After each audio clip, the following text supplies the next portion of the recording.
یہ اپنی مرضی سے سوچتا ہے، یہ اپنی مرضی سے سوچتا ہے، اسے اٹھا لو، اسے اٹھا لو۔ یہ اپنی مرضی سے سوچتا ہے، اسے اٹھا لو۔ اٹھانے والوں سے کچھ جدا ہے، اسے اٹھا لو، اٹھا لو۔ اٹھانے والوں سے کچھ جدا ہے، اسے اٹھا لو۔ وہ بے ادب اس سے پہلے جن کو اٹھا لیا تھا، وہ بے ادب، وہ بے ادب اس سے پہلے جن کو اٹھا لیا تھا، یہ ان کے بارے میں پوچھتا ہے، اسے اٹھا لو، اسے اٹھا لو۔ یہ ان کے بارے میں پوچھتا ہے، اسے اٹھا لو۔ سوال کرتا ہے یہ دیوانہ ہماری حد پر، سوال کرتا ہے یہ دیوانہ ہماری حد پر، یہ اپنی حد سے گزر گیا ہے، واہ، اسے اٹھا لو، اسے اٹھا لو۔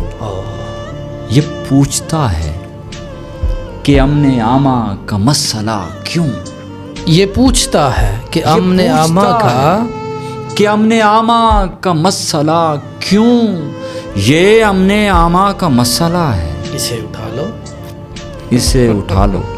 اسے بتایا بھی تھا کہ کیا بولنا ہے کیا نہیں، اسے بتایا بھی تھا کہ کیا بولنا ہے کیا نہیں، مگر یہ اپنی ہی بولتا ہے، اسے اٹھا لو، اسے اٹھا لو۔ لوگ یہ سمجھتے ہیں، بعض لوگ مجھ پہ اس بات کے الزام لگاتے ہیں کہ یار یہ پی ٹی آئی کا شاعر ہے، یا یہ یوتھیا شاعر ہے، یا اس کو آئین کی عملداری یا علمبرداری تب یاد آئی کہ جب عمران خان زیر اعتاب آئے۔ حالانکہ میری بہت پہلے غزل مشہور ہوئی، کافر ہوں سر پھرا ہوں مجھے مار دیجئے، میں سوچنے لگا ہوں مجھے مار دیجئے، یہ 2012-13 میں بہت وائرل ہوئی۔ اب یہ دیکھیے، میں کسی پارٹی کے ساتھ نہیں جڑے، اس پارٹی کے حالات میرے ساتھ جڑ گئے۔ وہ کیسے جگہ؟ 2018 خان صاحب رجیم چینج سے پہلے ٹھیک، جو ریسیونگ اینڈ پر تھے لوگ، وہ خان صاحب کے مخالفین تھے، ٹھیک ہو گیا، خان صاحب پر تنقید کرنے والے لوگ تھے، فوج پر تنقید کرنے والے لوگ تھے۔ تو اس وقت جب میری غزل وائرل ہوئی، یہ اپنی مرضی سے سوچتا ہے اسے اٹھا لو، تو اس وقت تو میں قوم یوتھ کا آدمی نہیں تھا نا، اس وقت تو میں پی ٹی آئی کا آدمی نہیں تھا، اس وقت تو یہ غزل ڈائریکٹ پی ٹی آئی کے خلاف تھی، کیونکہ پی ٹی آئی نظام کا حصہ تھی۔ اس وقت یہ غزل جو ہے وہ، آپ کہہ رہے ہیں کہ یہ اس سے پہلے آپ ٹیم یوتھ کا حصہ نہیں تھے۔ جس دن احمد فرحاد مرے گا وہ بطور مزاحمت کار مرے گا، جس دن احمد فرحاد زندہ رہے گا وہ بطور مزاحمت کار زندہ رہے گا۔ میں عمران خان جب زیر عتاب ہے تو تب بھی مزاحمت کار ہوں، جب عمران خان خدا نہ خواستہ ظالم ہوا، جابر ہوا، یا وہ ملٹری اسٹیبلشمنٹ کی مدد سے دوبارہ اقتدار میں آیا، میں اس دن بھی مزاحمت کار ہوں گا، میں اس دن بھی سوال بن کر عمران خان کے ساتھ سامنے کھڑا ہو جاؤں گا۔ آپ نہیں سمجھتے کہ عمران خان ملٹری اسٹیبلشمنٹ کی مدد سے آئے تھے؟ ضیاء جب آیا نا تو ضیاء نے 10 12 13 یا چلو انہی کی زبان میں کہہ دیتے ہیں کہ 17 سیٹوں پر لوگوں کو حکومتیں بنا کر نہیں تھی۔ بالکل ٹھیک، میری بات سمجھ لیں، جو آپریشن، جو جبر اس وقت پاکستان میں ہے، یہ پاکستان کی تاریخ میں کبھی دیکھنے میں نہیں آیا۔ میں آج کھل کر آپ سے یہ بات کہتا ہوں کہ اب جس غیر اعلانیہ ماشاء اللہ سے ہم دوچار ہیں، یہ ضیاء کے دور سے بدترین ہے، یہ یحییٰ کے دور سے بدترین ہے، یہ ایوب کے دور سے بدترین ہے، یہ مشرف کے دور سے بدترین ہے۔ پھر ہم نے دیکھا آپ کو ہتھکڑیاں لگی ہوئی ہیں مظفر آباد میں، یہ بتایا گیا کہ احمد فرحاد سفر کر رہے تھے، ان کے پاس شناختی کارڈ نہیں تھا، ان سے پوچھا گیا بھائی شناختی کارڈ کدھر ہے، انہوں نے آگے گالیاں دی، بالکل ٹھیک، بندوق تان لی، گربان پکڑ لیا ایس ایچ او کا، تو وہ لکھا ایس ایچ او رات تو 4 بجے آیا کتوں تھے؟ انقلاب، اچھا ہمارے شعوری طور پر جو انقلاب، ہمارے پی ٹی آئی کے لوگ بھی کہتے رہتے ہیں کہ پی ٹی آئی انقلاب لا رہی ہے فلاں فلاں۔ انقلاب کسی ایک پورے نظام کو کسی دوسرے نظام کو الٹ کر لانے کا نام ہے۔ ٹھیک، حضور والا عمران خان نے جیل سے آپ کے لیے آواز اٹھائی، آپ کو یاد ہے؟ تو آپ آج اس کے لیے کیا آواز اٹھا رہے ہیں کہ وہ مسکراتا ہے تو مسکراتا ہے جہاں، وہ مسکراتا ہے تو مسکراتا ہے جہاں، جانے کہاں سے سیکھ لیا اس نے یہ ہنر، کلیوں کا تبسم بھی تو گواہی ہی ہے، کل شام وہ گزرا تھا گلستان میں ادھر. بسم اللہ الرحمن الرحیم. بلال ہاشمی پوڈ کاسٹ میں خوش آمدید. کوئی ناسازی طبیعت کی وجہ سے آج کافی دنوں بعد آپ احباب کی خدمت میں حاضر ہوا ہوں. دنیا بھر سے دیکھنے والوں کو میری طرف سے سلام قبول ہو. بلال ہاشمی پوڈ کاسٹ میں آج ایک ایسی شخصیت ہماری مہمان ہیں جو نہ صرف شاعر ہیں، ادیب ہیں، مصنف ہیں، بلکہ ایک ایسے مزاحمت کار ہیں اور ایک ایسے سماجی شخص ہیں اور ایک اپنی شاعری کے عروج کے ساتھ ساتھ ایک ایسا اللہ تعالیٰ نے ان کو مقام دیا جسے دنیا سید احمد فرہاد کے نام سے جانتی ہے. السلام علیکم جناب. وعلیکم السلام. کیسے ہیں جناب؟ شکریہ. کیسی صحت ہے؟ مزاج گرامی کیسے ہیں؟ شکر اللہ کا. سب کمزور لگ رہی ہے آپ کی صحت جناب. بس میں سمجھتا ہوں کہ جو فکری اور نظریاتی صحت ہے جی وہ توانا رہنی چاہیے. جسم کا کیا ہے، جسم تو فنا ہونے والا ہے. اس سے پہلے کہ پوڈ کاسٹ شروع ہو ہم بات کریں، آپ یہاں تشریف لائے، میں آپ کا شکر گزار ہوں، آپ کو خوش آمدید کہتا ہوں. شکریہ مدعو کرنے. تو بہت سارے ہمارے دوست جو ابھی آپ کو ملے تو وہ آپ کی جو لک ہے اس کے بارے میں کہہ رہے تھے کہ ماشاءاللہ بڑے خوبصورت آپ کے بال تھے، تو آج آپ نے ہیٹ پہنی ہوئی ہے، یہ کیا معاملہ ہے؟ اچھا، اب میں ویسے کاؤ بائے لگ رہا ہوں لیکن اس کی وجہ یہ ہے کہ میں نے کوئی 3 ماہ پہلے جی ہیئر ٹرانسپلانٹ کروایا تھا. ٹھیک ہو گیا. تو وہ ٹرانسپلانٹ کی وجہ سے یہ ہوا کہ سم ٹائمز مجھے جو کیپ کیری کرنا پڑتی ہے. اچھا، ٹرانسپلانٹ کرایا؟ ہیئر ٹرانسپلانٹ کروایا تھا. کوئی 3 ماہ ہو گئے اس بات کو. تو انشاءاللہ اپنی کھیتی ہے، وقت کے ساتھ آپ دوبارہ دیکھیں گے بالوں سے میرے. چلے آپ اس کے لیے بھی ہماری طرف سے نیک خواہشات ہیں آپ کے لیے. اچھا، سب سے پہلے میں یہ چاہتا ہوں کہ ہمارے جو ناظرین ہیں وہ آپ کے بارے میں جاننا چاہتے ہیں کہ شاہ صاحب آپ بیسیکلی کہاں سے ہیں، تعلیم کہاں سے حاصل کی اور یہ تعلیمی سفر کہاں تک پہنچا؟ ہاشمی صاحب، میرا جو بنیادی تعلق ہے وہ باغ آزاد کشمیر سے ہے. ٹھیک. اور باغ میں باغ سٹی کا علاقہ ہے نا، سٹی کا جو سارا ایریا ہے جی وہ ایک یونین کونسل میں آتا ہے جسے کاناموری کہتے ہیں. تو یونین کونسل کاناموری سے میرا تعلق ہے. یعنی آپ سمجھ لیجئے کہ میں باغ مین پراپر سٹی کا جو ہے وہ رہائشی ہے. اور گردیزی فیملی سے میرا تعلق ہے. گردیزی قبیلہ ہے میرا. آپ کے ہمارے قبیلے میں بہت سے لوگوں کے ساتھ تعلقات بھی ہیں، دوستی بھی ہے، آپ جانتے ہیں بہتر. اور جو میری ایجوکیشن ہے وہ اسپرنگ فیلڈ سے میں نے میٹرک کیا تھا، باغ سے بیک ان 2000. اور اس کے بعد ایک سلسلہ چلا. پھر میں کوئی تقریباً FSC آپ سمجھیں میٹرک کے بعد میں پنڈی آ گیا تھا، راول پنڈی. اور اس کے بعد جو ہے وہ جو میری ایجوکیشن ہے ساری وہ پاکستان سے میں نے ڈبل ماسٹرز کی، انگریزی میں بھی اور اردو لٹریچر میں بھی. اور ایک پنجاب یونیورسٹی سے کیا، ایک سرگودا یونیورسٹی سے کیا. پھر جو اس کے بعد خواہش تو تھی میری کہ میں PhD کروں کسی ایک پرنسپل میں، لیکن I couldn't do that. اور یہ ساری انشاءاللہ ہو جائے گی جناب، آپ لائق آدمی ہیں ماشاءاللہ. تو لوگ آپ کو بحیثیت شاعر جانتے تھے، اچانک کایا پلٹی اور لوگ آپ کو بحیثیت مزاحمت کار جاننے لگے. تو آپ شاعر ہیں یا مزاحمت کار ہیں؟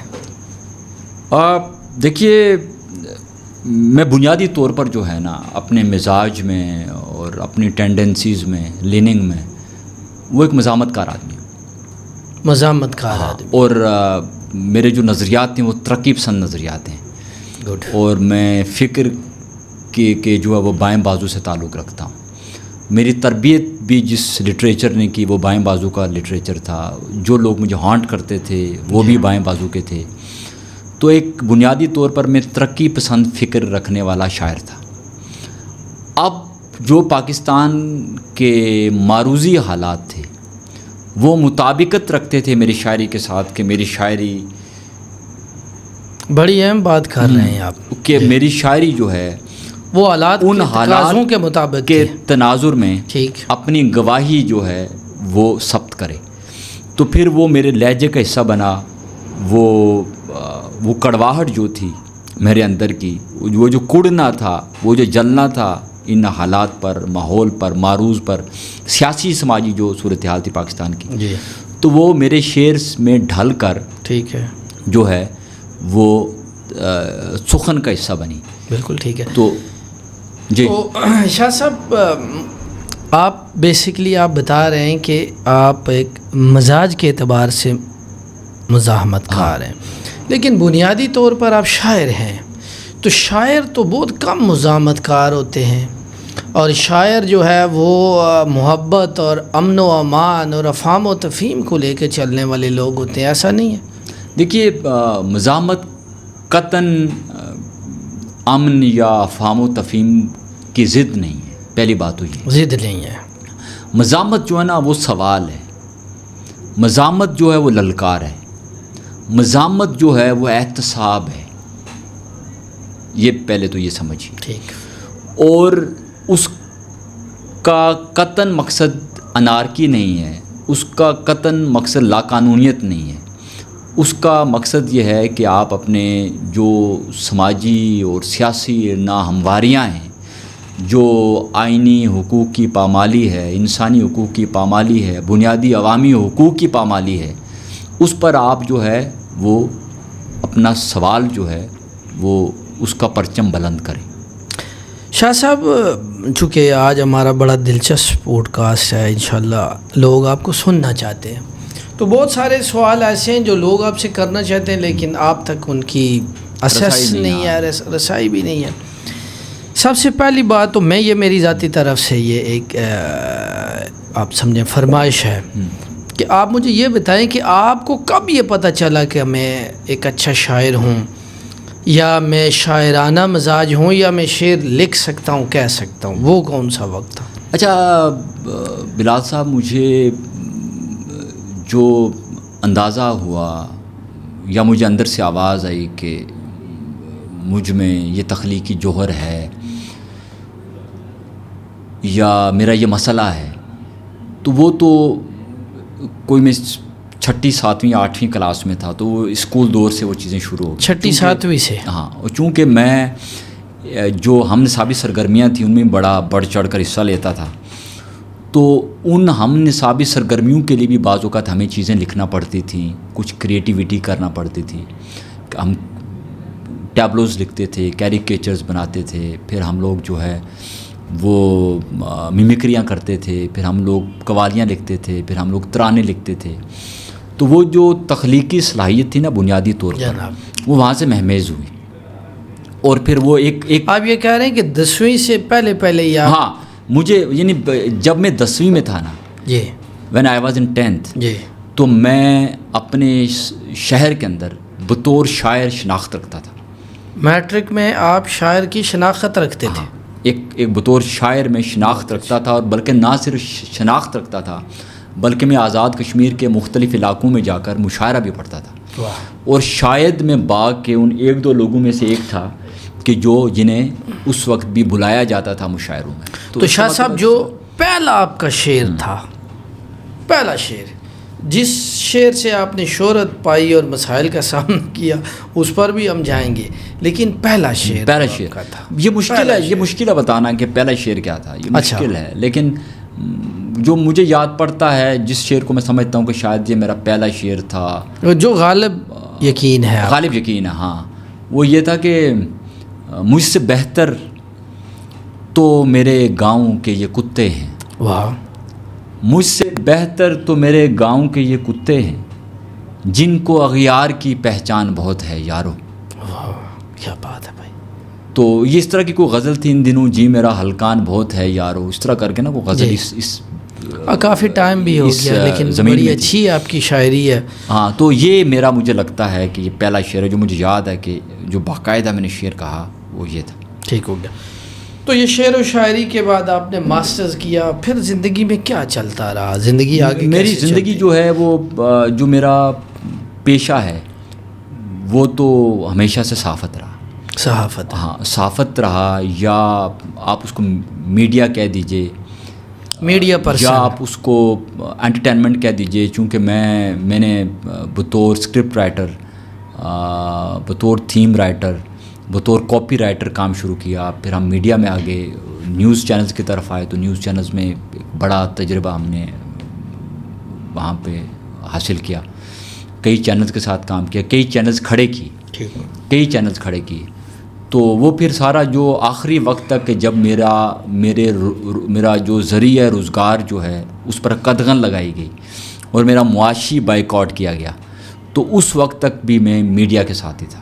تو سمجھ لیجیے جو اوڑھنا بچھونا ہے یا جو ٹھیا ہے نا ہمارا, یا جو معاش کا واحد ذریعہ ہے وہ لکھنا لکھانا اور میڈیا. ٹھیک ہے جناب, آپ میری دانست میں, ہماری اتنی زیادہ عمر نہیں ہے, شاید نالج بھی اتنا نہ ہو, ہم میری ذاتی دانست میں آپ دور حاضر کے واحد شاعر ہیں جن کی شاعری کی وجہ سے انہوں نے اس ظلم اور بربریت کا سامنا کیا جو نہیں بھی ہونا چاہیے تھا.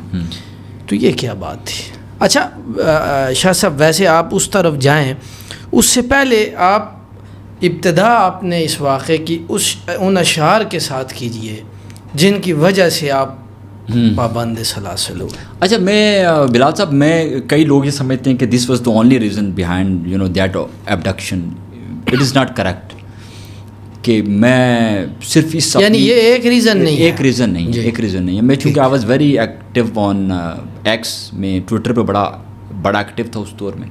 میرا ریٹرک جو تھا وہ بڑا بلند تھا اس وقت, اور میں بڑا کھل کر لکھتا تھا, بولتا تھا, وہ لب و لہجہ اختیار کرتا تھا جس کے بارے میں لوگ سوچتے ہوئے ڈرتے ہیں, سوچتے ہوئے بھی ڈرتے ہیں. تو میرا لب و لہجہ وہ تھا, میرا طرز تخاطب بھی وہ تھا, میرا بات کرنے تو طرز تخاطب وہ کس کے لیے تھا؟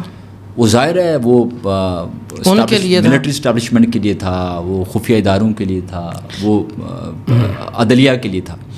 تو مطلب مقتدرہ جو بھی ہے, ہاں, مقتدرہ کے لیے اور اتھارٹیز کے لیے تھا. ٹھیک. اور اس میں چونکہ میں شاعر تھا تو جو میرے اظہار کے سوتے تھے اس میں ایک بڑا سوتا جو تھا, بڑا میڈیم جو تھا وہ شاعری تھا. تو شاعری میں زیادہ ہم لوگ, یعنی آپ شاعری کے ذریعے وہ بات کر جاتے تھے. زیادہ شاعری بھی تھی, ظاہر میں ٹویٹس بھی کرتا تھا, میں لکھتا بھی تھا. I was very much vocal, بہت ووکل تھا.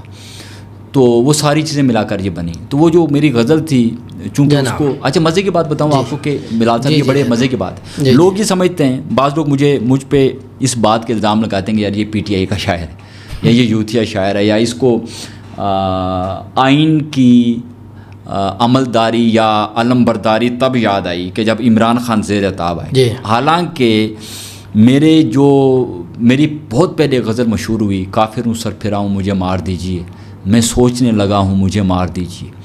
یہ 2012-13 میں بہت وائرل ہوئی, بہت مشہور ہوئی, حتیٰ کہ اسے اٹھا لو سے زیادہ مشہور ہے.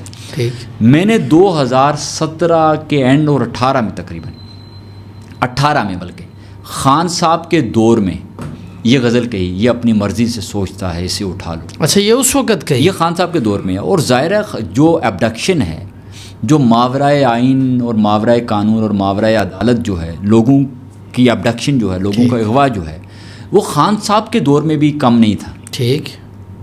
خان صاحب کا دور بھی کوئی اس حوالے سے کوئی اچھا دور نہیں تھا. نہیں, بالکل نہیں تھا. آپ اسے کلین چٹ نہیں دے سکتے. کئی نامی گرامی لوگ اس دور میں اٹھائے گئے, متی اللہ جان, اسطورہ, کئی لوگ اٹھائے گئے, کئی لوگوں پر کیسز بنے میڈیا پر. اب تو ایک قیامت ہے نا, اب تو ایک سپرلیٹیو ڈگری ہے اس جبر کی, آپ جو اس سے ہم گزر رہے. خان صاحب کے دور میں بھی تھا, اس سطح تک نہیں تھا, بالکل تھا.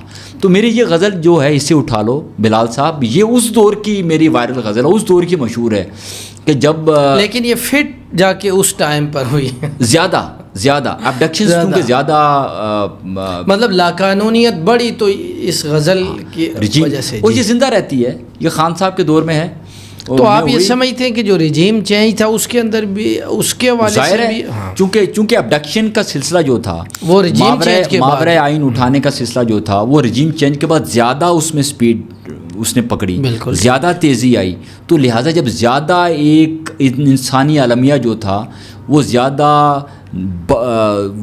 نمایاں ہو کر سامنے آیا, تو میرا اس پر جو میرا بیان تھا, شعری بیان تھا, وہ بھی زیادہ نمایاں ہو کر آیا. بسم اللہ, شاعری جناب, وہ میں آپ کو سناتا ہوں جناب.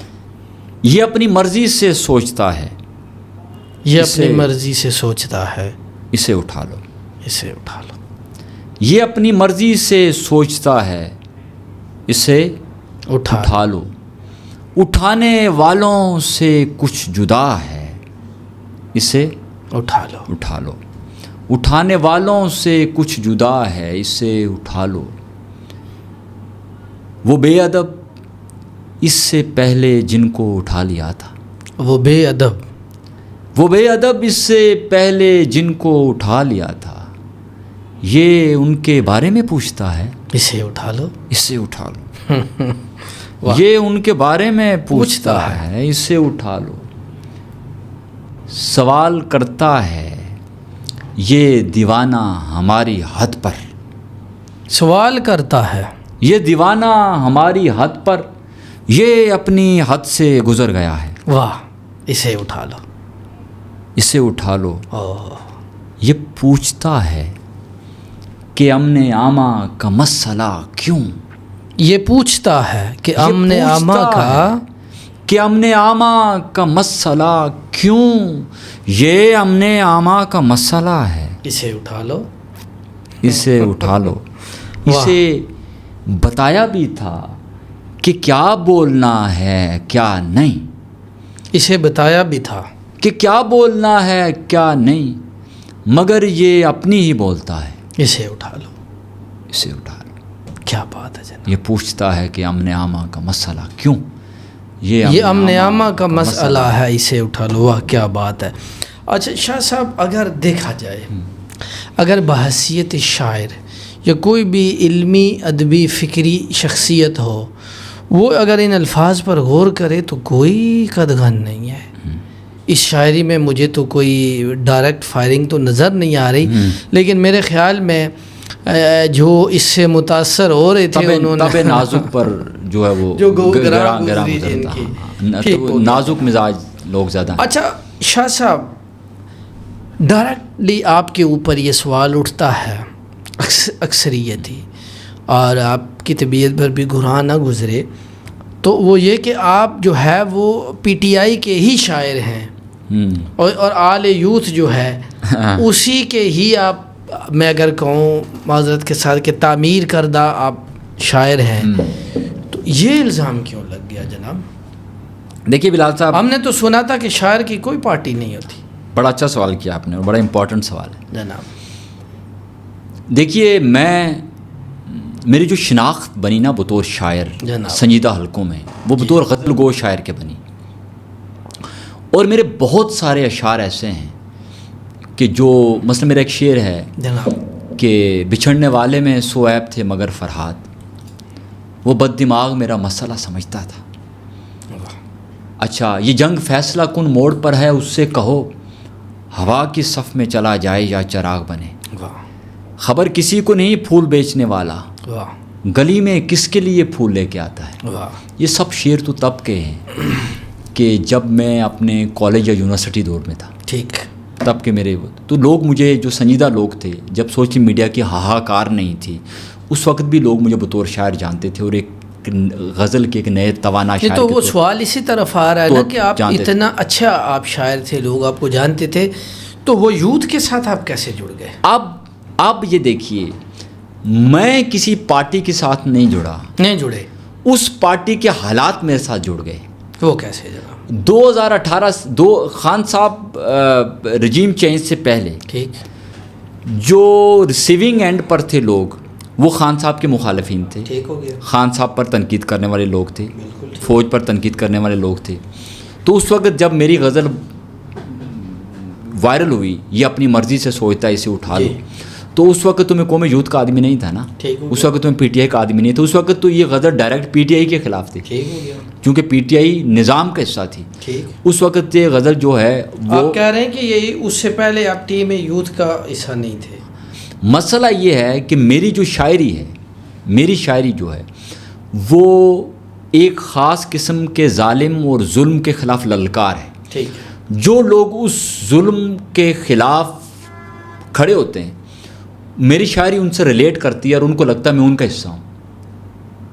اور جو لوگ، میں یہ کہہ سکتا ہوں کہ آپ ایک انقلابی شاعر ہیں، اور آپ کے قلم کے اندر مزاحمت ہے، للکار ہے، آواز ہے، دباؤ ہے، تو وہ ہوا جس طرف کو چل رہی ہوتی ہے وہی ہوتی ہے. تو ادھر جوڑ لیا. اب آپ کو میں مثال دوں, لیٹس سپوز کل خان صاحب باہر آ جاتے ہیں, جی پرائم منسٹر بن جاتے ہیں, ٹھیک ہو گیا. اللہ ماشاء اللہ ہمارے جو ادارے ہیں جی وہ اپنی یہ جو ان کا شغل ہے یہ تو چھوڑیں گے نہیں. جی اب کل جب خان صاحب خدا نہ خواستہ بطور ظالم, بطور جابر حکمران کے سامنے آتے ہیں, تو اس وقت جب P T A Pakistan Muslim League Noon یا پیپلز پارٹی انڈر ہیمر ہوگی, جی زیر عتاب ہوگی, جی تو وہ میری شاعری پڑھا کریں گے.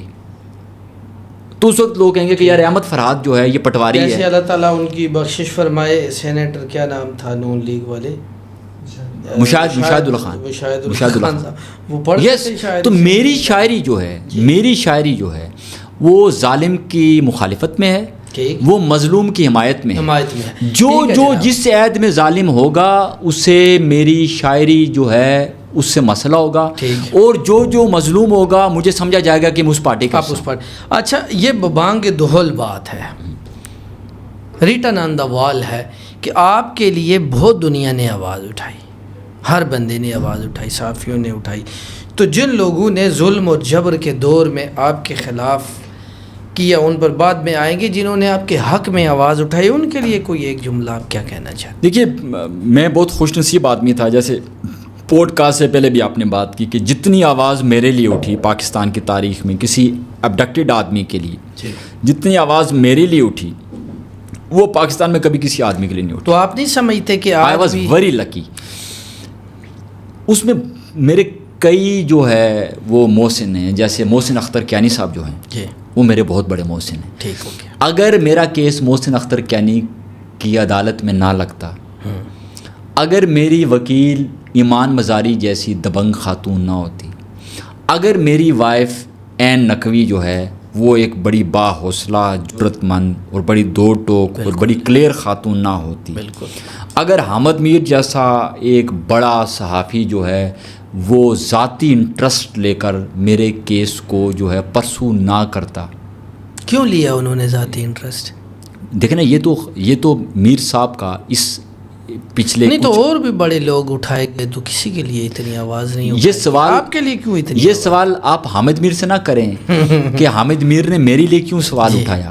یہ سوال ان باقی لوگوں سے کریں جنہوں نے میرے لیے سوال نہیں اٹھایا. آپ سمجھ آئیے, یہ تو حامد میر کی ڈیوٹی تھی. نہیں, آج بھی یہ تو حامد میر صاحب, جی جناب, یہ حامد میر صاحب کی ڈیوٹی تھی, ان کا فرض تھا کہ وہ کسی ابڈکٹڈ آدمی کے لیے آواز اٹھائیں. دوسری بات جو سافٹ, میری ایک بات, دوسرا سافٹ کارنر جو میرے لیے تھا کہ I was not a political activist, I was a poet. This was the thing. سمجھے, تو حامد میں آپ کو اگلے سوال میں ادھر ہی لے کے آنا چاہتا تھا. ٹھیک ہو گیا جناب. تو میرے ساتھ جو لوگوں کی ہمدردیاں تھیں, ٹھیک ہے, یا لوگوں کی ایفیلیشن تھی, جذبات تھی, ٹھیک ہے, وہ کیا تھی کہ ایک شاعر انسان, یس, ایک شاعر کو سوال اٹھانے پر, شعر کہنے پر, اور جو ہے میرے الفاظ ٹھیک ہیں کہ بے ضرر انسان تھے آپ, بالکل بے ضرر, and non political. Sir non political ہوئے گا پھر وہ بے ضرر ہی ہوئے گا. ہاں بالکل. ٹھیک ہے. اب اگلے سوال سے پہلے میں, آپ نے بات کی ہماری بھابھی کی, عین نقوی صاحبہ کی, میں ان کو اپنی طرف سے اور اپنے پوری کشمیری اور پاکستانی عوام کی طرف سے ان کو خراج تحسین پیش کرتا ہوں کہ انہوں نے بڑی دلیری کے ساتھ آپ کا مقدمہ لڑا اور کھڑی رہی, گھبرائی نہیں ہے, اور پھر لوگوں نے آپ کا ساتھ دیا, اور اللہ تعالیٰ نے آپ کے مقدر میں ایک دوبارہ سے ایک نئی زندگی آپ کہہ سکتے ہیں اللہ تعالیٰ نے آپ کو دی. تو آگے کیا ارادہ ہے؟ دیکھیے, وہ ایک شعر ہے کہ ہم رہے جی گر اس پہ مائل تو رہیں گے, زندگی میں یہ مسائل تو رہیں. ایک شعر اور سنیے کہ ہائے ہائے, غلام محمد قاصر کا ایک شعر ہے جناب, وہ بلال صاحب آپ کی نظر ہے کہ جناب, کروں گا کیا جو محبت میں ہو گیا ناکام, کروں گا کیا جو محبت میں ہو گیا ناکام, مجھے تو اور کوئی کام بھی نہیں آتا. واہ, ہمیں تو مزاحمت ہی آتی ہے حضور. ہم تو چی گویرا ہیں کہ جب کیوبا میں انقلابی حکومت بن گئی, جی بالکل, اور فیڈرل کاسٹرو نے اس کے بعد جب اس نے اسے انعام و اکرام بھی دیا, اسے وزارتیں بھی دیں. پھر ایک روز اس نے پھر بندوق اٹھائی اور اسے کہا بھائی میں تو مجھے اجازت دیجیے میں جاتا ہوں. تو اس نے اس سے پوچھا کہ آپ کہاں جائیں گے؟ اسی دن کے لیے تو جنگ لڑی تھی کہ ایک انقلابی حکومت بنائی جائے, ایک نظام کھڑا کیا جائے. اس نے کہا یار میں مزاحمت کار ہوں, بالکل ٹھیک, میرا ان حکومتی معاملات میں, انتظامی معاملات میں دل نہیں لگتا, میرا دل محاذ پر لگتا ہے. احمد فرحاد ایک مزاحمتی ہے. میں آج آپ کے پوڈ کاسٹ میں ایک بات کہہ رہا ہوں, بالکل جناب, جس دن احمد فرحاد مرے گا وہ بطور مزاحمت کار مرے گا, جس دن احمد فرحاد زندہ رہے گا وہ بطور مزاحمت کار زندہ رہے گا. میں عمران خان جب زیر عتاب ہے تو تب بھی مزاحمت کار ہوں, جب عمران خان خدا نہ خواستہ ظالم ہوا, جابر ہوا, یا وہ اسٹیبلشمنٹ ملٹری اسٹیبلشمنٹ کی مدد سے دوبارہ اقتدار میں آیا, میں اس دن بھی مزاحمت کار ہوں گا, میں اس دن بھی سوال بن کر عمران خان کے ساتھ سامنے کھڑا ہو جاؤں گا. آپ نہیں سمجھتے کہ عمران خان ملٹری اسٹیبلشمنٹ کی مدد سے آئے تھے؟ 100% آئے تھے. کیوں آئے عمران خان؟ دیکھیں کیوں آئے, آپ کو کیا لگتا ہے؟ وہ تو کہتے تھے کہ میں اسے عمران خان کے ساتھ, عمران خان کہتے تھے کہ اگر فوج کے ساتھ اقتدار میں آنا ہے تو میں تباری ٹھیک ہے. دیکھیں پاکستان میں موجودہ نظام کے اندر اگر کوئی شخص سمجھتا ہے کہ وہ ملٹری اسٹیبلشمنٹ کی اپروول یا ان کی کنسنٹ یا ان کے کانسنٹ کے بغیر اقتدار میں آئے گا تو یہ دیوانے کا خواب ہے, نہیں آ سکتے.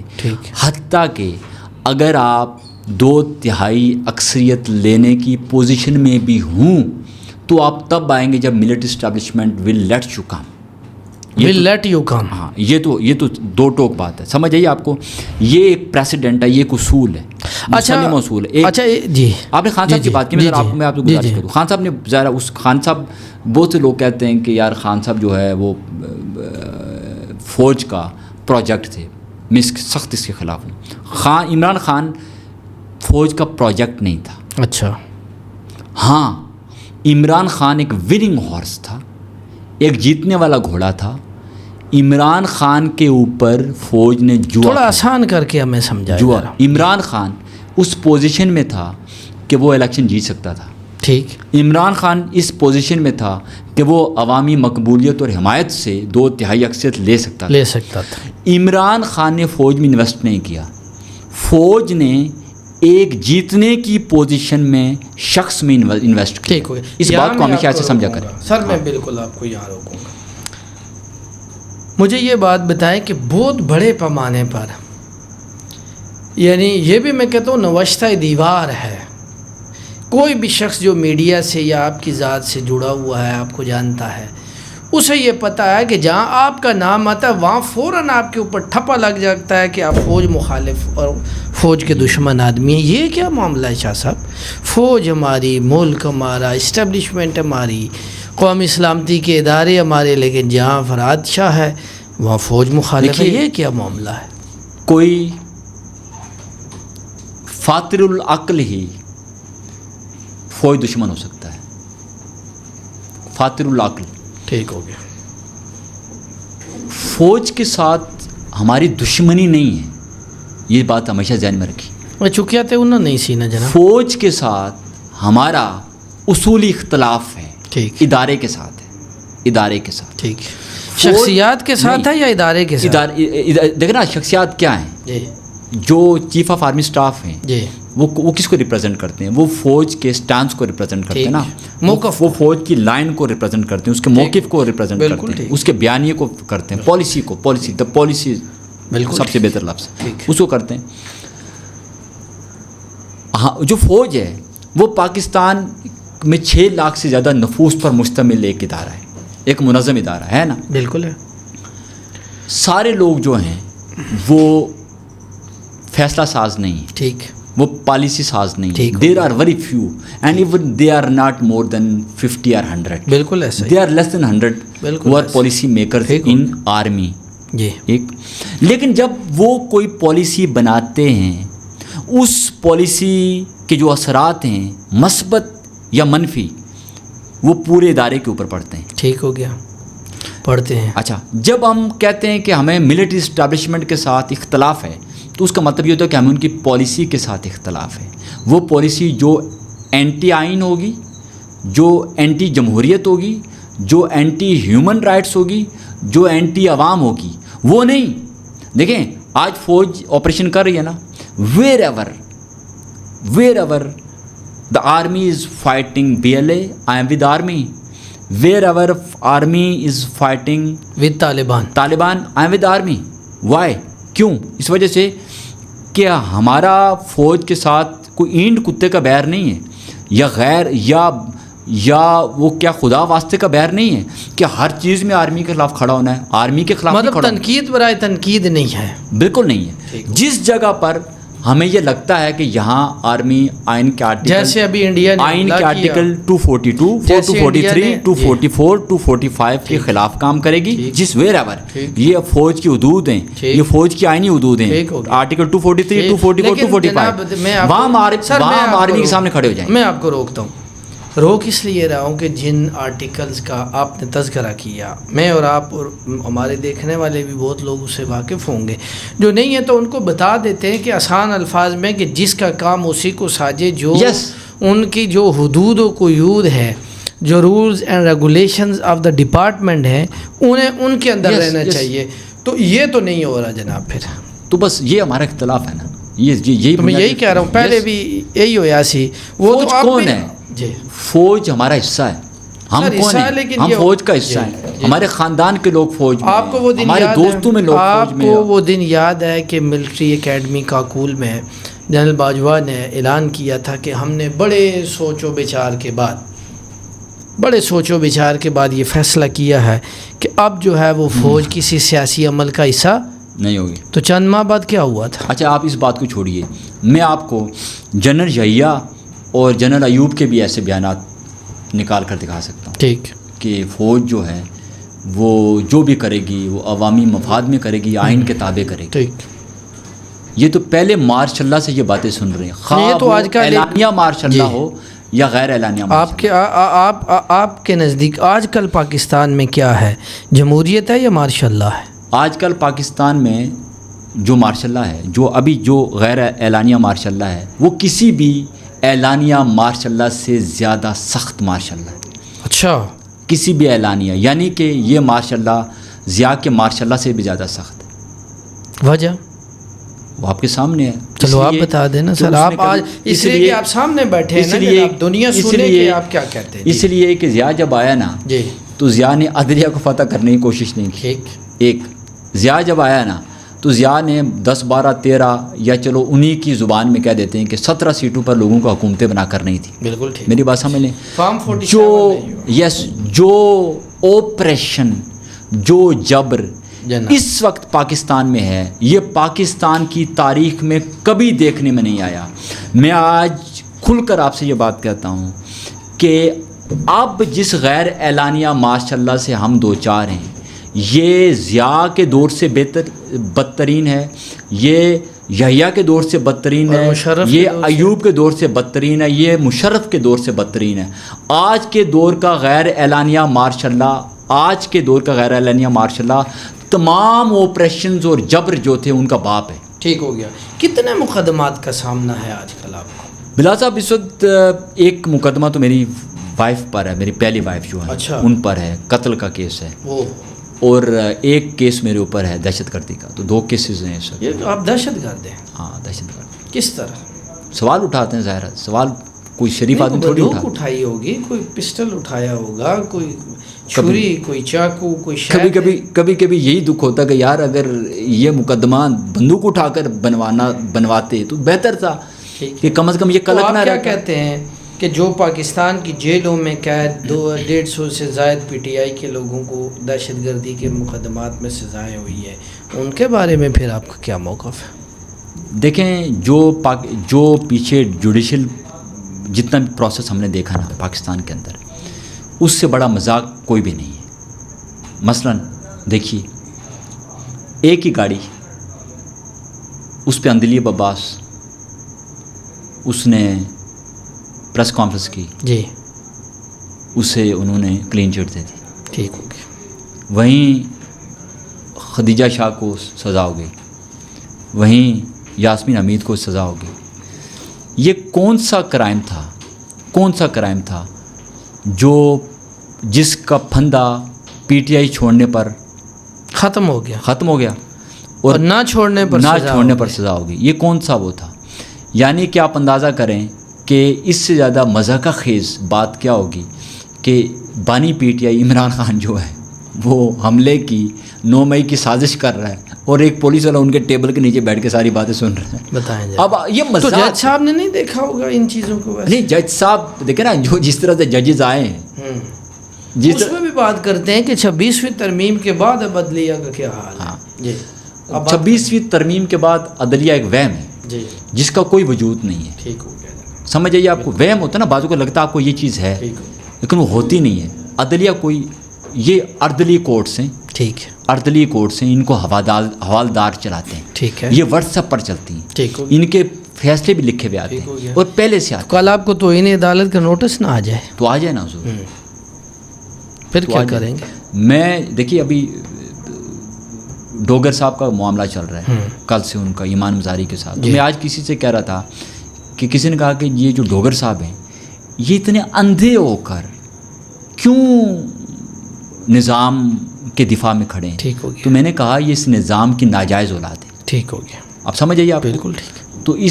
تو یہ 26ویں آئینی ترمیم کے بعد لائے گئے لوگ جو ہیں وہ انہوں نے اپنا کام دکھانا شروع کیا. نہیں, this is their duty, they have to act upon. This is their duty but after 26th amendment. ہاں, یس, بالکل ٹھیک ہے جناب. پھر کیا کیسے نظام چلے گا یہ؟ دیکھیے تو نظام چلے گا کیسے جناب؟ جیلوں کے اندر اس وقت پاکستان, آپ صرف اڈیالہ جیل میں 7000 لوگ ہیں. اچھا دیکھیے جو نظام انصاف میں میری ایک چھوٹا سا سوال معذرت کے ساتھ.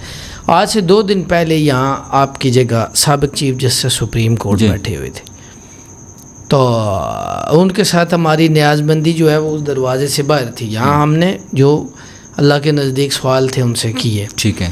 تو میں نے ان سے پوچھا کہ کیا آپ پاکستان کے نظام عدل سے مطمئن ہیں؟ انہوں نے کہا نہیں. تو پھر اور وہ کیا رہے تھے؟ جی وہ کیا رہ کے آئے تھے؟ Chief justice supreme court. Court. ان سے پوچھا کہ آپ نے کیا کیا اپنے دور میں؟ انہوں نے تو گنوایا, میں نے یہ کیا یہ کیا یہ کیا یہ کیا. دنیا کارکردگی جو آپ کا انٹرنیشنل انڈیکس ہے جناب, جو ریٹنگ ہے اس میں آپ کی جو عدلیہ ہے وہ 150 اباؤ ہے میرے خیال. اور آج عمرے میں ٹھیک ہے, وہ ظاہر ہے وہ تو پہلا دوسرا نمبر ہے. وہ تو ایک پاکستان میں بڑی پیاری بات کہی تھی منٹو نے کہ مجھے اس وقت بڑا علی شریعت نے یہ بات کہی تھی کہ مجھے اس وقت بڑا افسوس ہوتا ہے کہ جب کوئی خاتون داڑھی رکھ کر اپنے آپ کو پارسا ثابت نہیں کر سکتی.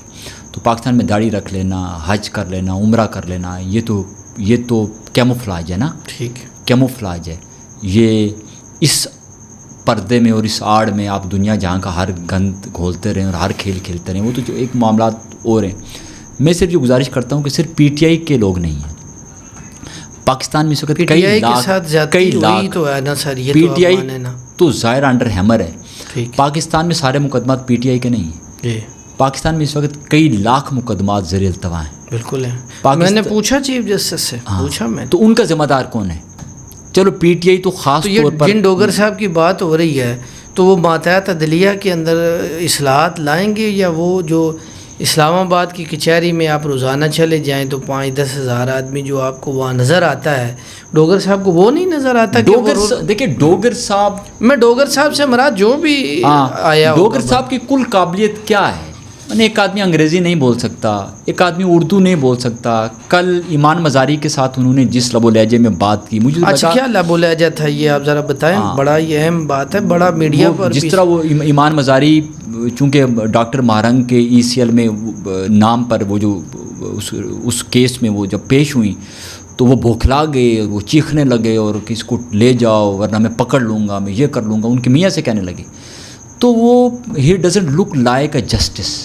سمجھ جائیے, چیف جسٹس تو بڑی بات ہے نا. وہ مجھے ایک اخلاق باختہ آدمی لگتے ہیں, میں آپ کو صحیح بتا رہا ہوں.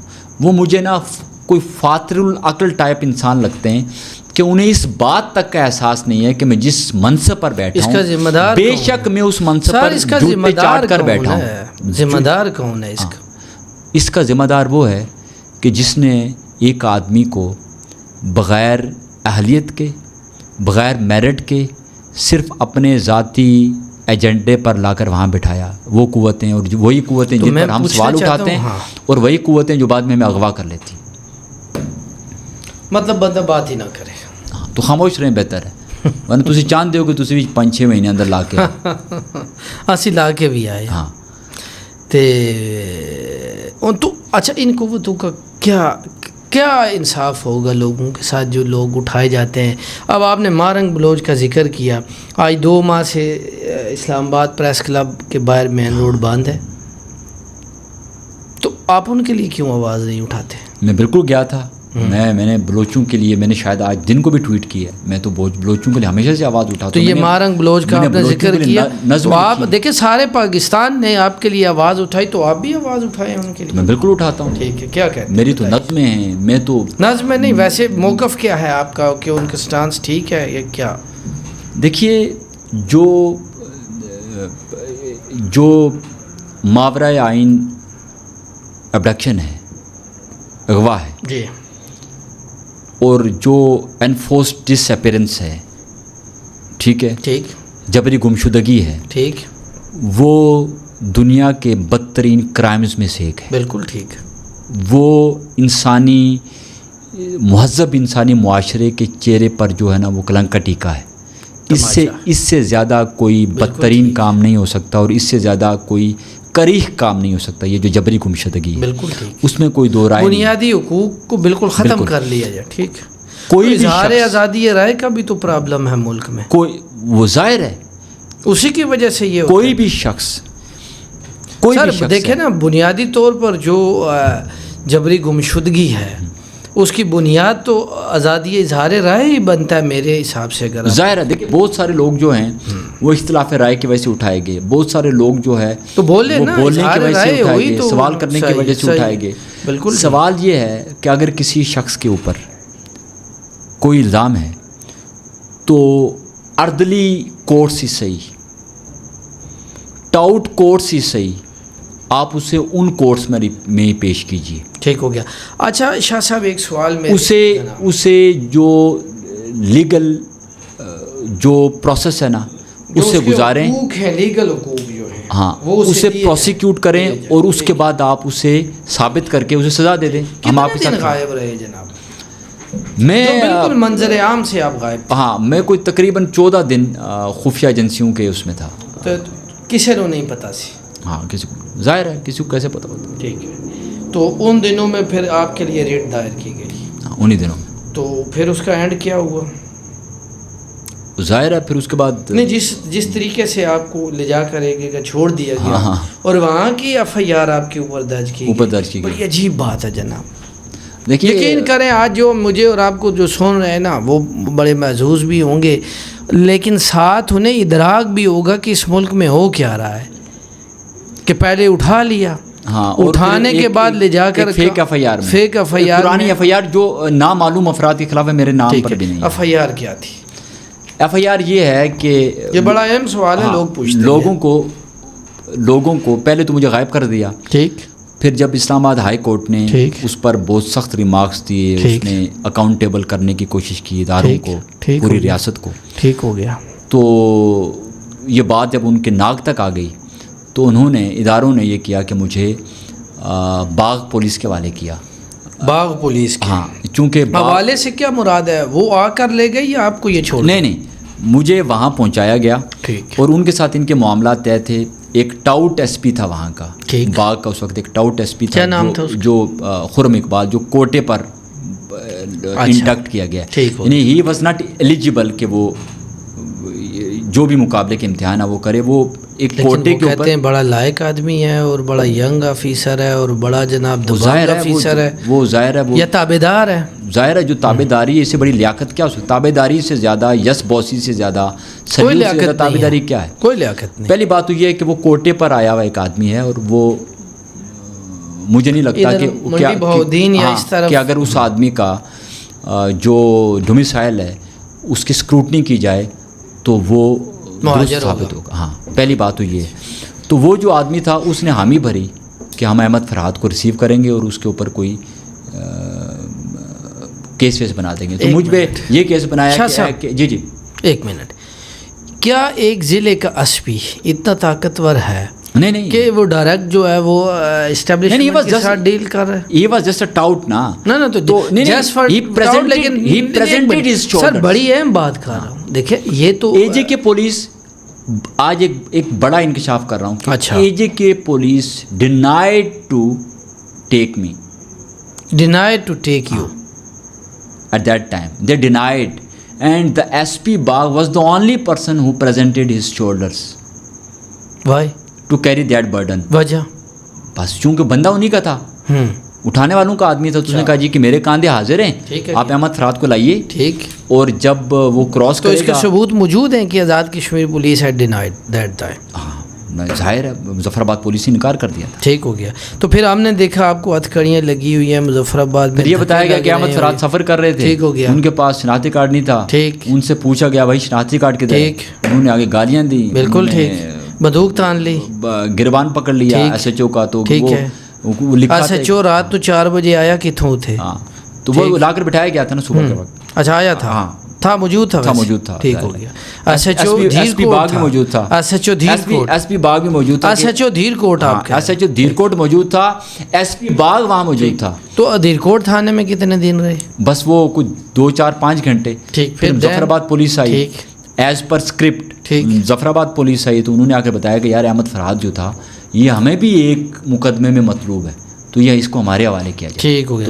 تو پہلے مقدمے کا جس میں دھیر کوٹ لے گئے اس کا انصاف تو وہ لینے دیتے نا.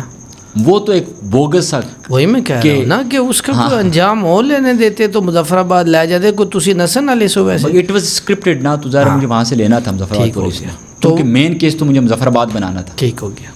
تو پھر عدالت کو بتایا گیا کہ آپ تو آزاد کشمیر کی تحویل میں. ہاں دین تو پھر وہ case story has been ended. ہاں یہاں پہ دبا.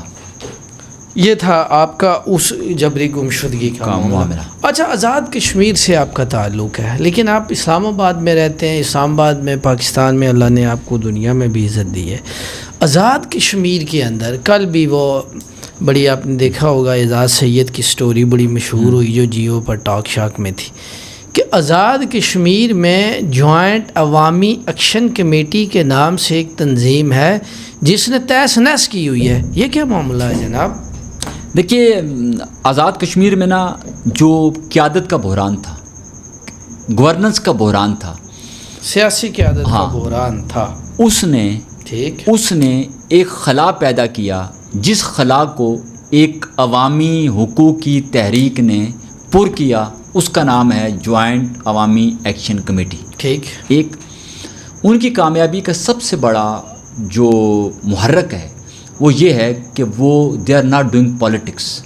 وہ بنیادی عوامی but some people say that they are doing politics.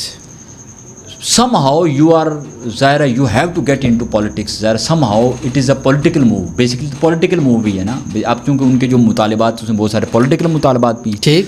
اور بہت سارے مطالبات ان کے ایسے ہیں کہ ان کو میں جو ہے وہ سیکنڈ بھی کرتا ہوں, ان کو سپورٹ کرتا ہوں, ان کے ساتھ کھڑا ہوں. ٹھیک. اب مسئلہ یہ تھا کہ وہ جو بحران تھا سیاسی قیادت کا, ٹھیک, ایک اس کو پر کرنے کے لیے یہ ایک مزاحمتی تحریک کھڑی ہوئی. ٹھیک. اس سے عوام میں مقبولیت ملی. ایک دوسری بات یہ ہے کہ وہ نیشنلسٹ ایجنڈے پر کھڑی ہوئی, تو یہ بھی لوگوں کو آپ کے ساتھ. اچھا نیشنلسٹ ایجنڈے پر کھڑی ہے یا کھڑی کی گئی ہے؟ ایونچولی نیشنلسٹ ایجنڈا اس کے اندر آیا ہے ایونچولی. لیکن میں یہ اس کے اندر ایجنڈا آیا. ہاں میں یہ سمجھتا ہوں کہ اگر یہ کسی ایجنڈے پر آئی جناب عوامی نیشنل عوامی ایکشن جوائنٹ عوامی ایکشن کمیٹی, اگر یہ کسی ایجنڈے اس نے کسی ایجنڈے کو اپنانے کی کوشش کی, ٹھیک, تو یہ ناکام ہوگی. بالکل ٹھیک.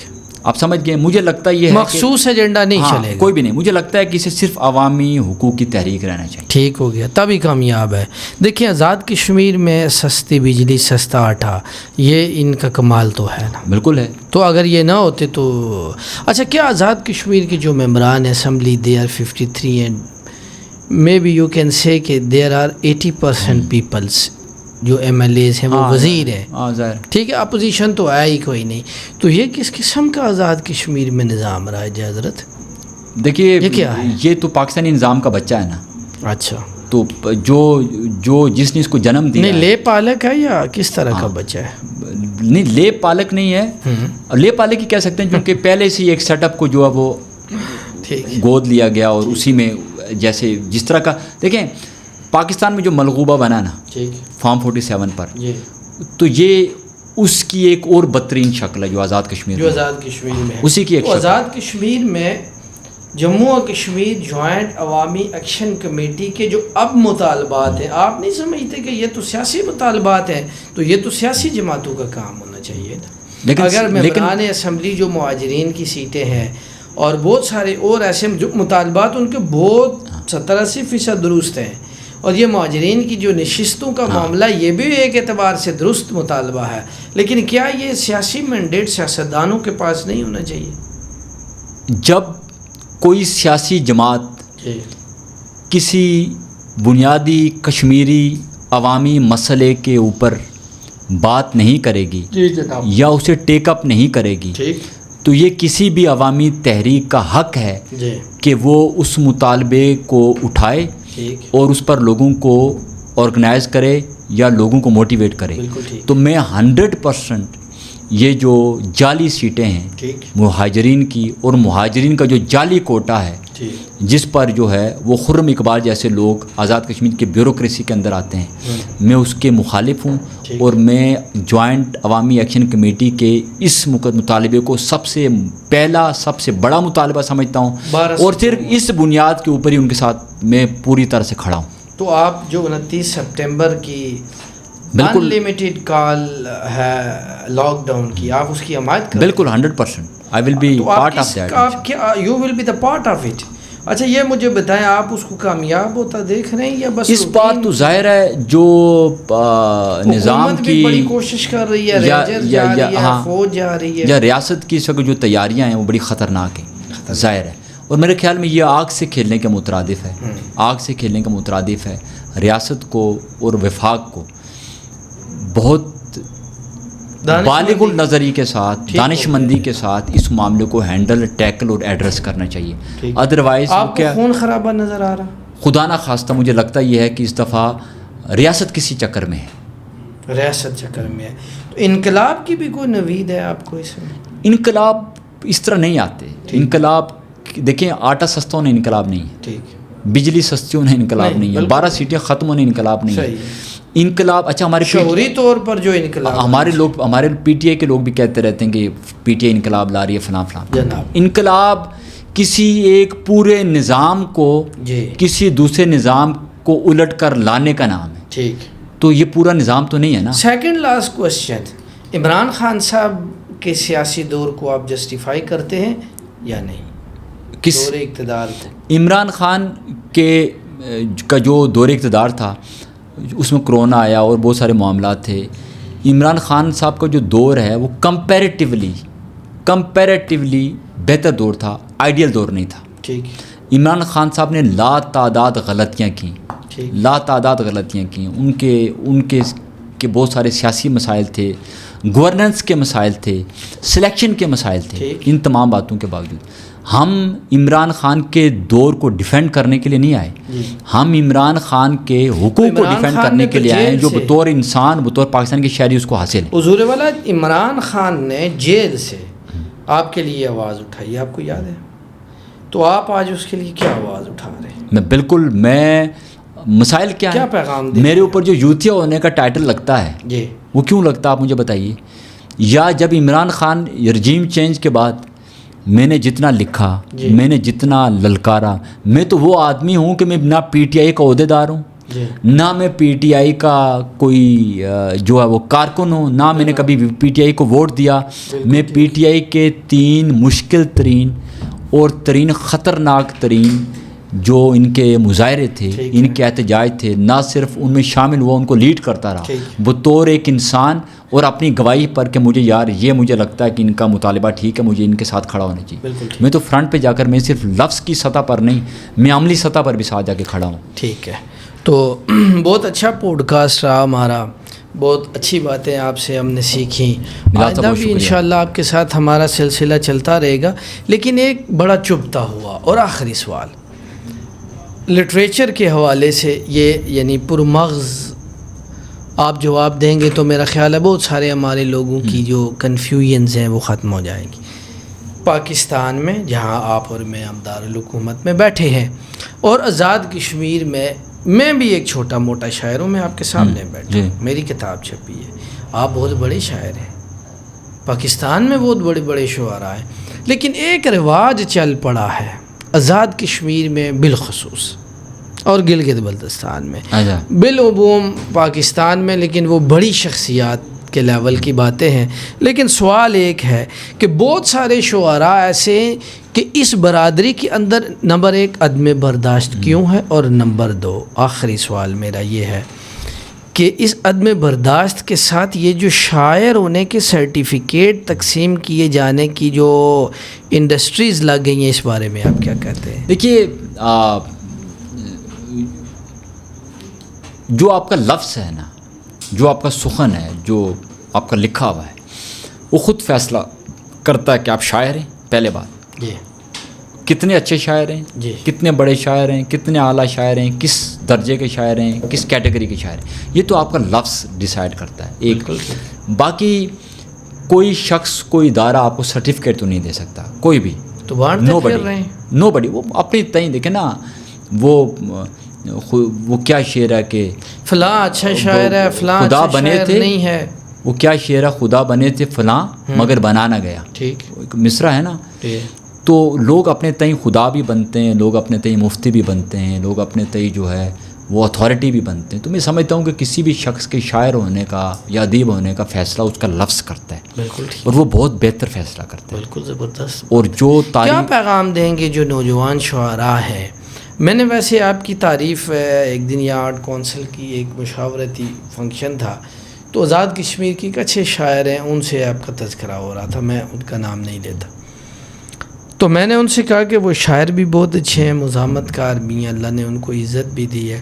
وہ جو تضادات ہیں اور تنازعات ہیں، کنٹروورسیز ہیں، ان سے شاہ صاحب ذرا دور رہتے ہیں. تو یہ اچھی بات ہے، لیکن آپ کو پیغام تو دیں شعراء کرام کو. جو نوجوان شعراء ہیں وہ بابوں کے پیچھے لگے ہوئے ہیں، بزرگ حضرات جو ہیں وہ نوجوانوں کے پیچھے لگے ہوئے ہیں، تو کیا بہتر نہیں ہے کہ سارے اپنا اپنا کام کریں؟ کیا کہتے ہیں؟ دیکھیے بلال صاحب، جو سب سے بڑی لابی ہوتی ہے نا ایک ادیب کی، وہ اس کا لفظ ہوتا ہے. اور اگر آپ کا لفظ آپ کے لیے لابی کر رہا ہے نا، جی، تو آپ کو کسی لابی کی ضرورت نہیں. بالکل ٹھیک. ایک دوسری بات یہ ہے کہ میری ساری زندگی میں تنظیموں کا حصہ نہیں رہا، میں پولیٹکس کا حصہ نہیں رہا، میں گروپ بندی کا حصہ نہیں رہا. اور مجھے ہمیشہ سے یہ یقین تھا کہ اگر میرے لفظ نے مجھے باقی رکھنا ہوا تو کوئی میرے راستے کی رکاوٹ نہیں بن سکتا. بالکل ٹھیک. تو میں جو نوجوان ہے اس کو بھی یہ بات کہتا ہوں کہ آپ کا کام شعر کہنا ہے، لفظ لکھنا ہے، باقی کا کام تاریخ کا ہے. بالکل ٹھیک. باقی کا کام فطرت کا ہے. ٹھیک ہو گیا. اگر آپ کے لفظ میں جان، جس دیے میں جان ہوگی وہ دیا رہ جائے گا. بہت اچھا. تو بنیادی کام آپ کا جو ہے وہ دیکھیں. ایک بات اور جناب، افتخار عارف صاحب کہتے تھے کہ ایک صفحہ لکھنے سے پہلے نا 1000 صفحہ پڑھنا چاہیے. واہ. ایک کیا تو شہرت کے چکر میں، راتوں رات وائرل ہونے کے چکر میں، یا پہچان بنانے کے چکر میں جو ہے وہ آپ مطالعے کو یا اس درست صراط مستقیم کو نہیں چھوڑ سکتے جو ادب کا درست راستہ، اس کو نہیں چھوڑ سکتے. وہ مطالعہ ہے، وہ کشٹ کاٹنا ہے، وہ بہت زیادہ جو ہے خلوص کے ساتھ لفظ کے ساتھ جڑنا ہے، وہ مشق کرنا ہے، ریاضت کرنا ہے. وہ کرتے جائیں، رسٹ آپ خدا پر چھوڑ دیں. بہتر کار. اچھا شاہ صاحب، جاتے جاتے میں ذرا اپنا ایک شعر آپ کو سنانا چاہتا ہوں، اور یہ آپ کے لیے ہے. جی بسم اللہ. اچھا، بنیادی طور پر جو 2 دن پہلے چیف جسٹس صاحب آئے تھے نا، یہ آپس کی بات ہے، آپ نے کسی کو بتانی نہیں ہے، پرسنل بات ہے. وہ یہ ہے کہ یہ مذاق کر رہا ہوں لوگوں کے لیے کہ آپس کی بات ہے. وہ میری شادی کے دوست بھی ہیں. اچھا واہ. تو ایک دفعہ ہم کے سفر میں تھے، تو ہم بیٹھے ہوئے تھے، he was sitting chief justice. تو وہ ہنس رہے تھے بڑے پیارے انداز میں نا، تو کیمرہ مین نے ہماری تصویر بنا لی، اور وہ تصویر میں آفٹر دی پوڈ کاسٹ آپ کو دکھاؤں گا بھی، بہت پیاری تصویر تھی۔